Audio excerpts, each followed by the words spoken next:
kita melihat memang ini masa aksi dari SD TOI.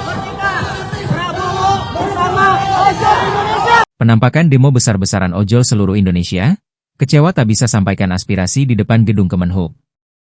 Ribuan pengemudi ojek online, ojol, akan sampaikan sejumlah tuntutan dalam aksi demo besar-besaran yang dilakukan serentak di sedikitnya 14 kota besar, dari Jakarta hingga Surabaya, hari ini, Selasa, 20 Mei 2025.